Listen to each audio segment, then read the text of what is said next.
So I can promise you my plan was to leave well enough alone and not come back to this, because quite frankly it was funny for a little while and then I just wasted far too much of my time arguing with absolute morons in my comments and getting tons of abuse. But unfortunately I just can't help myself. I don't know if it's because I've got too much tism or ADHD, I don't know, but I physically couldn't watch this and then not come and talk about it. So Jeff Nippard has done a study on full range of motion training versus long ranged partial training, and basically what builds more muscle, and if long range partials can build just as much muscle in experienced trainers as full range of motion training. Now the stretch is what everybody's obsessed with just now, and you can't go more than 2 seconds without hearing somebody talking about the stretch being the most important part of the movement, or the stretch is more important than the contraction. And I'm pretty sure if these people have babies soon, they're just going to call it Stretch Armstrong. Now to understand what the stretch is, if you think about any movement, you've got 2 parts. You've got the contraction, which is the squeeze, and you've got the lengthen, which is the stretch. So just think about, like for example, you do a pull down, you're stretched up here, that's the stretch part, and then obviously that's the contraction part. Now, as I said, a lot of people are now coming out and saying that that stretch part, that first part of the movement, is the most important. Now, Jeff Nippard is one of these people that is a big proponent for the stretch being super important, and all his favourite exercises are the ones or the variations off where you can get an increased stretch. And I'm not here to disagree with that. That's fair enough if that's his opinion, and that certainly makes a lot of sense. And if you followed me for any length of time, you know that some form of full range of motion is the most important. But what he's saying is that you can actually build just as much muscle through just doing long range partial, so basically that lengthened position to halfway, than you would all the way in. So basically you can do half the range for just as many gains, because the stretch is so important. So he was pretty firm on that for a while, but what he's now saying is that when he looks at all the data and research that's been done, a lot of that is just shown to be the case in beginners, when obviously it's most easy to make gains. So he's decided to do a research with advanced trainers to see what effect it has, and if the long ranged partial training can actually build just as much or more muscle than full range of motion training. Now I'm going to show you why this whole thing is just so totally, and I don't know the word to say it, I'm going to say disingenuous. I don't know if that is the correct word. It's probably the fairest word that I can use. I could use a harsher word, and I'm obviously going to tell you the study, I'm going to tell you the problems with the study, like any study has its problems, and then I'm going to tell you obviously the results at the end and what that actually means. Now, before you think that I'm going to come here and I'm going to just like disagree with something that doesn't agree with my bias, I'm actually not here to do that at all, because I don't have a really strong opinion on long range partials. Like, if you know me and you've listened to me talk about training before, you know I'm a big proponent for full range of motion. If you can get an extra stretch on some exercises, I think that is pretty important. I think going above and beyond the stretch can sometimes be beneficial, sometimes maybe not, and I certainly in theory wouldn't prescribe to the fact that you can do basically half the range and get the same amount of results as you would go in the full range. That just doesn't really make any sense. I'm not here to tell you that I agree or disagree with the study, but I just want to highlight the point for all these people and people that you hear and listen to and, you know, quote studies as absolute just like gospel, like Jesus Christ has told them it themselves. I'm just going to explain to you why it's just not the case, and this is like the perfect example I could probably ever give you. So the study itself, let's talk about the study itself. So Jeff has went to 3 world-renowned, I forget the word they used, they're either experts in muscle growth, or it was length and partial training, or basically meant to be 3 guys who are experts and knowing how to build muscle, essentially. Now, I try not to be this guy and have this prejudice, but you can't not help it. I'm thinking of the top 3 scientists in the world who know really well how to build muscle. I'm not going to say that this is the kind of people that I had in mind, and that's not to say that they don't have physiques, it's not to say that they're not strong, it's not to say anything. I'm just looking at what I think a muscle building expert researcher would look like. It probably wouldn't be those guys. One of the guys actually does take his top off in the video and he's got a pretty good physique. And I'm not saying that none of them do have good physiques or don't carry muscle, but I'm just saying they don't look as if what you'd probably think in your head an expert on the field would look like. I'm just putting that out there, and I know the same thing could be said about me, and I don't claim to be one of the most expert researchers in the world. So I'm just putting that out there. Now, how they conducted this study was they got 30 people and put them through an 8-week training block, and what they done, which I actually really like, and I think was probably the best possible way they could have done it, is rather than kind of split them in 2 groups, and half of them did like the length and partials and half of them done full range of motion and then compared, they got each person to train one side of their body with lengthened partials, one side with the full range of motion. And I think that's probably the fairest way that you could do it, and quite a good thing how you can identify in each person what the difference of results were. However, I'm just a random little horny guy who's filming in his gym, and I can point to like several flaws of how this study's been conducted. And this is what I keep trying to tell you guys and people who are so adamantly just want to follow the studies and the research, that you're never going to get like a dead accurate study for a number of reasons. Like this one, you've only got 30 people. It's a relatively small sample size, and I understand that to do anything more, you would need a lot more manpower, but we are literally talking about 30 people here. Also, only an 8-week training block. So again, it's very, very short-term results we're talking about. We're not talking about long-term. Now, the whole purpose of this was to find the effects in advanced trainers, and the way that they've defined advanced trainers, I believe, was people who have trained for at least 5 years or just under 5 years.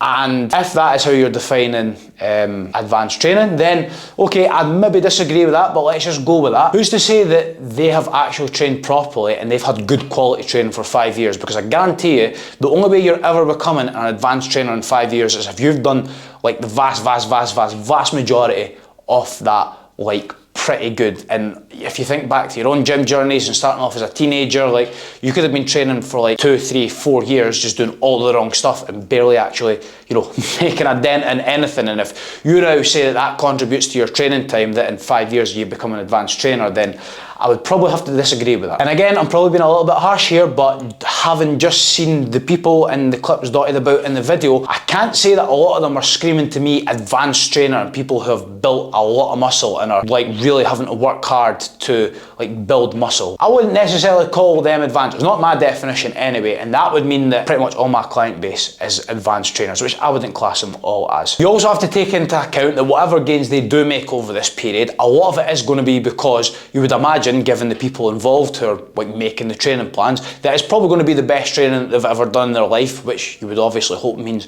more gains. So if these people were to see a big amount of gains, there's a lot of the chance it's just because it's down to the actual quality of training they're doing. And not only were those people making the plans, but they were actually monitoring them daily and going through their sessions with them. And again, you've now got like 3 or 4 world-class trainer and researchers and stuff like that taking you through your training, so you're going to be at a pretty good advantage on being able to make a lot of gains. There's also such a thing as cross-education, and to explain this so simply, basically what it means is if you were just to train one side in whatever way you wanted, if you were to train this right bicep and do nothing to the left side muscle would actually get bigger despite not doing anything.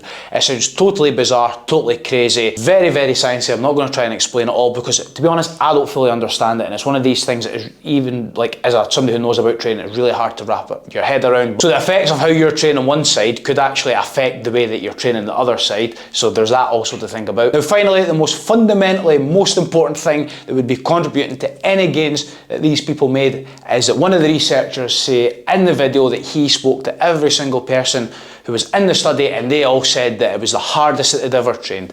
And that's just like no surprise there. They're getting pushed harder, so they're going to make more gains. It's just that simple, and you can science all you want. The effort that you're putting in training is always going to determine the amount of results you get. So it's not any surprise if all these people were to come out and say that they've made more gains than they ever had before, but it's just because they're actually training harder. I don't mean to try and shit on the study here, and I know that studies are hard to set up and there's just so many variables that have to be taken into account.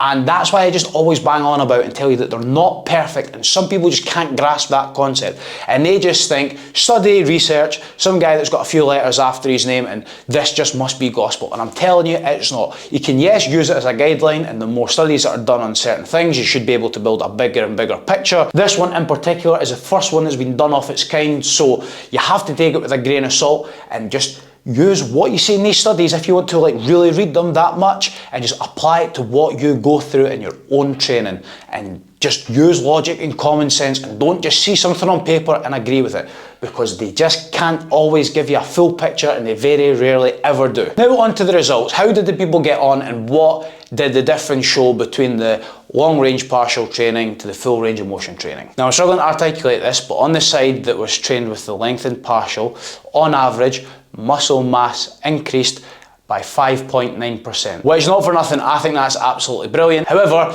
on the side that was trained with the full range of motion training, the average increase of muscle mass was 6.8%. So that shows there was over a 10% increase in the full range of motion side. I am far from a statistic professor, and the only stats that I worry about are what my pro clubs player has. But because there wasn't enough of a disparity between the two, it is classed as it not being statistically different. So basically the conclusion to the study is absolutely indifferent, and basically both are the same. So apparently a 10% difference is classed as not statistically different enough to actually show that there's a difference. It's a bit like you deadlifting 225 kilos and somebody deadlifting 250 kilos, and you're saying, you know what, there's a 10% difference between us, so we're basically the same. And it's just absolutely hypocritical that you do this study and there shows that there's a difference, but there's not as much of a difference, so you basically just say, oh well, it doesn't matter, they're the same. And you know what, even if that is a matter of fact, and again, I don't understand all this statistic stuff, and maybe in real terms, because it's like less than a 1% difference, then that means that there isn't a difference and you're allowed to just say that, but I don't look at it like that. I see that there's a 10% difference between the two. I wouldn't actually mind that if you wanted to hang your hat on and saying like, you can train either or, and at the end of the day, there's not too much difference. You can just do what you prefer and you'll probably will get like similar results with it. And you're preaching to the choir on that, because that's exactly what my whole ethos when it comes to training is, and I'm vocal about not overcomplicating things, and it's just dumb it down, keep it simple, and rather than like trying to be optimal, just do what suits you best. But this just flies in the face of the whole science-based training culture and what Jeff Nippard goes on about, and he does all the studies and reads them all and goes into the science of everything, because you have to find what's the most optimal training, and that's what he's all about, optimal through science. And then he's now done his own study where you do now have an optimal approach, and he just goes, oh yeah, it doesn't actually matter, like they're both statistically the same, so it's fine. Like, it's just bullshit, and he kind of half acknowledges it, but then he's still quite happy to be like, yeah, it's just not statistically different. So they're basically the same. You can't have your cake and eat it. You can't keep banging on about optimal this, optimal that, trying to get right in the nitty gritty details of everything, because that's what's going to make you the absolute most inch perfect gains. And then when you're presented with what will, but it doesn't suit what you want to say, just be like, well, they're statistically indifferent, so they're both the same. 6.9%, 5.8%, 10% difference. You can tell from that what's optimal. If you're a little Nippard defender, please save your energy. Don't go spamming my comments, please. I want to try and keep some form of sanity. If you really want to give me abuse, the worst way you could do that is by liking the video and following me, because they would just get more people seeing the video and more people just hate my guts. But obviously just don't comment, because I really wouldn't want the video to push the algorithm out to even more people. If you want to see any of my cool stuff, go down into the description, and I will see you in the next time.